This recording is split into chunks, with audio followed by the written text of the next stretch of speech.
Hi there, this is Manny with Classic Auto Repair. Just got an update here on the Mustang. I was able to do some diagnostics this morning. You'll see some photographs where I took apart the steering wheel. And this is an aftermarket. They didn't come with tilt steering wheels in 65. So this is an aftermarket steering column. So the parts inside of here are not going to be stock, which makes it difficult for me to help you with the repairs on this. I did take apart the hub, and underneath here is the plate it's not adaptable to this steering collar, which is this piece right here. It's supposed to, on the bottom of a factory steering wheel, on the bottom side, is a series of rings, and those rings make contact with the springs. Let me see if I have an example of one somewhere over here I can show you. There's probably something in this spot. Yeah, here we go. So this is the way a factory contact plate is made, and basically what this does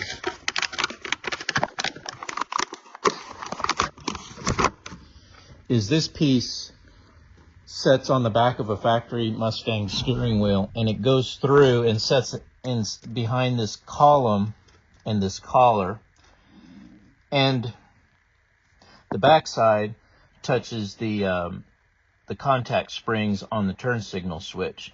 Yours is completely broken, and there's no way to fasten this to the column or to the steering wheel because none of this is factory. So I don't have a solution to make that work. What comes out of here is the wire. There's another piece with a spring and a contact with a wire, and that wire hooks to the button up here at the top, and the other one goes to ground, and when you hit it, it completes the circuit, driving the wire down into the bottom of the steering column, and then that connects to the horn relay and energizes the horn. But like I said, this will not fit on this solution. This is what the Mustangs need. So I don't have anything to offer, and they make them all different kinds of plates, all different kinds of contacts, but I just don't have anything that'll work on your particular custom design. Like I said, here's one with the spring on it, and that's what touches the back of the steering button and allows me to make contact. Some of them have wires, some have springs, but unfortunately, I don't have a solution. This is the end of that wire there that would connect to the horn button. So, like I said, I got a lot of parts here, but unfortunately, I don't have a solution there.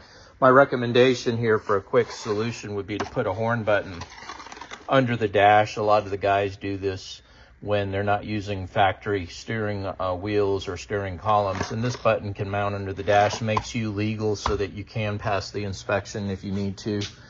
And it gives you a method to activate the horn. Normally we mount them like up under here, under the dash, or under the steering column up in here, or up on the bottom. So let me know if you want me to do that. I'll get that connected, find out if the rest of the horn circuit is working. Now let's move on to the turn signals. As you can see here, I've got a bunch of wiring. And what you have up here is not a factory fuse box. It's been replaced with this American automotive version, and these ones are not really good in the fact that they have an internal relay circuit, and the internal relays are bad on this fuse box. And just like a new car, the only thing you can do is you can't replace the fuse or the relay. You have to replace the whole box, which means rewiring everything, putting in a new one, and we're not going to be able to do that for you. That's just a major project, and that's the disadvantage to these internal relayed circuit boards and fuse boxes. They should have kept them simple. And the simple method is you have an external fuse flasher, and the flasher allows for the blinking of the turn signal. And what I did was I went into the turn signal circuit and the brake circuit and bypassed it so that I could make your turn signals work. So now we do have functioning turn signals that are working in the dash, and then they're working on the outside of the car as well. So I've got the turn signals working. I just need to wire in a flasher and a power circuit that's going to allow me to run the flasher. And that's the other part that was missing. When I did my diagnostics is I probed the turn signal circuit, and the flasher is bad in that fuse box again, so you have kind of the same problem there as well. So I'll put together an estimate to get the flasher wired into the circuit, and then I will I'll put an estimate to put a horn button on the bottom and check what it takes to get the horn functioning. I don't know if I can get to the power steering pump on this visit, but we can schedule it for a return visit if you'd like, when I have the room and the space for the car. The other problem I felt when the vehicle was left with me, the car does not roll well, and I'm thinking your disc brakes there's a problem there with the braking system, because something is preventing it from rolling easy. I could tell when I was trying to move it around. I'm not sure what it is, if it's a shifter transmission adjustment, or if it's something that I need to look at on the brake system. A lot of times when you put these aftermarket, let me see if I can get this thing up open for you.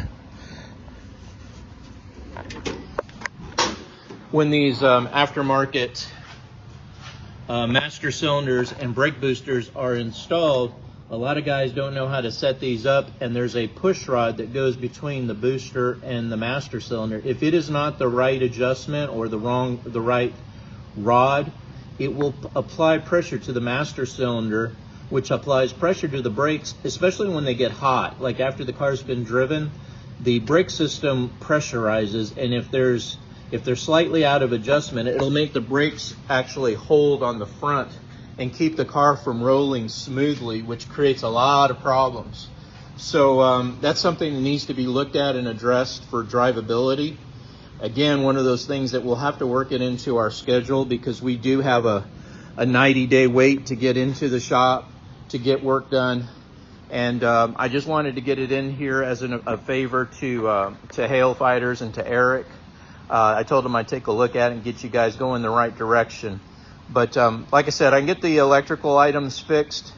The mechanical, we'll have to get it worked into my schedule to swap. This is a real easy part to swap out. You know, any shop should be able to swap out the power steering, but you do have to have the part to pull the pulley off the shaft. It takes a special puller.